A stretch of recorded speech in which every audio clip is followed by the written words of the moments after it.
Le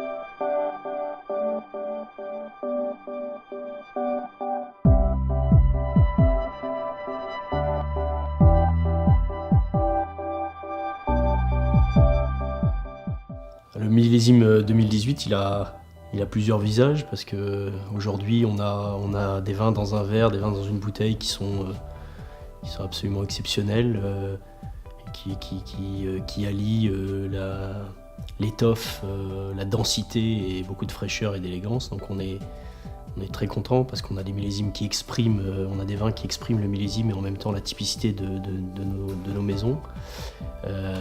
Et ça, c'est une sensation à date.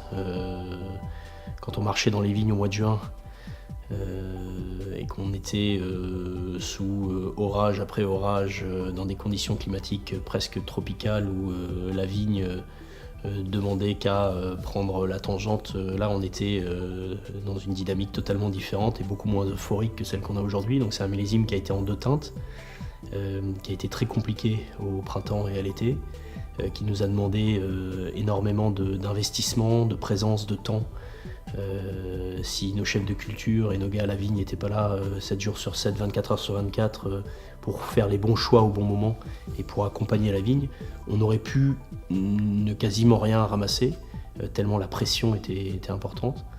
Et puis les conditions climatiques ont basculé dans un été qui s'est installé dès le début du mois de juillet.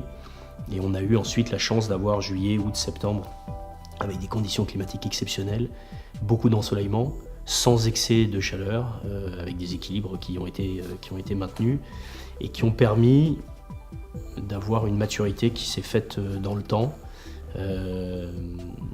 À Bordeaux, on a souvent des étés qui sont un peu approximatifs et une arrière-saison, un été indien qui vient sauver et qui vient apporter la maturité qu'il a pu manquer.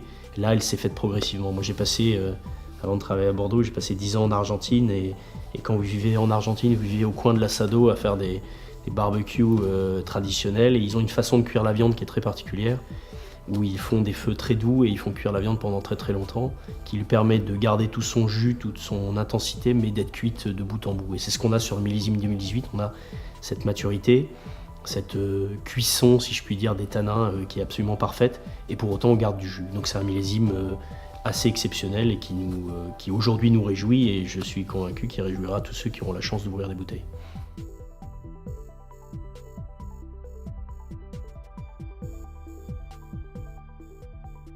Alors c'est un vin, enfin moi j'ai eu la chance de goûter quelques Margaux et quelques Saint-Émilion puisque moi j'ai un pied sur chaque rive entre Rosan, Ségla et Canon.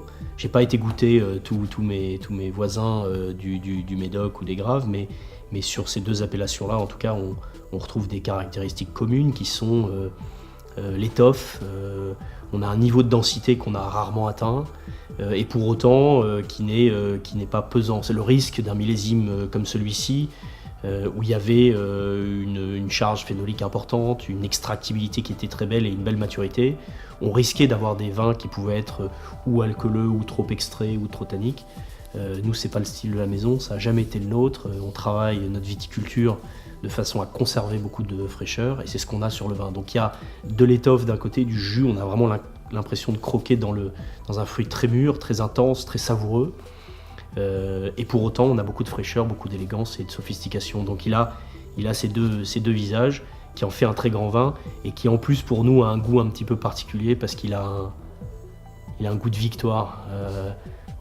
Quand vous rentrez sur un terrain et que vous mettez 40 points à l'équipe d'en face de façon facile, bon, vous sortez avec le sourire, mais je pense qu'on sort avec un autre sourire quand on s'est vraiment battu, qu'on a gagné de peu, qu'on était l'outsider et qu'on arrive à une victoire qui il y a une phrase qui dit, je crois que ça dit à combattre sans courage, on triomphe sans gloire, et il y a un petit côté de ça. Donc c'est un millésime qui pour nous, viticulteurs, a un goût très particulier parce que ça a été dur, qu'il est d'une certaine façon rené de ses cendres et qui aujourd'hui il est exceptionnel.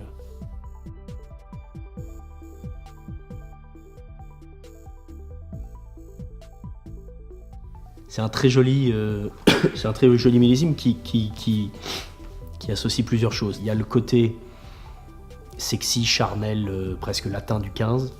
Il y a la fraîcheur, le jus, la précision, la tension du 16. dans une seule bouteille avec un peu plus d'étoffe. Donc c'est un vin qui risque de se présenter, et quand on les déguste aujourd'hui, on le voit bien, c'est un vin qui, dans sa jeunesse, va très vite et très agréablement se présenter et être très rapidement accessible. Et pour autant, au regard de sa structure tannique, de son acidité, de son pH, c'est des vins qui vont traverser le temps et qui vont être capables de se déguster au fur et à mesure des années. Et c'est la magie des grands vins de Bordeaux, c'est d'être capable de traverser le temps et pour autant, avec notre façon de travailler aujourd'hui, de se présenter très bien dans leur jeunesse. C'est un millésime de plaisir, mais c'est un grand millésime avec une vraie belle structure. Et nous, on se fait déjà plaisir en les goûtant aujourd'hui en barrique. On est convaincu que les gens qui vont pouvoir accéder à ces bouteilles d'ici un an et demi, quand ils seront disponibles sur le marché, se feront autant plaisir que ce qu'on se fait plaisir aujourd'hui, voire plus.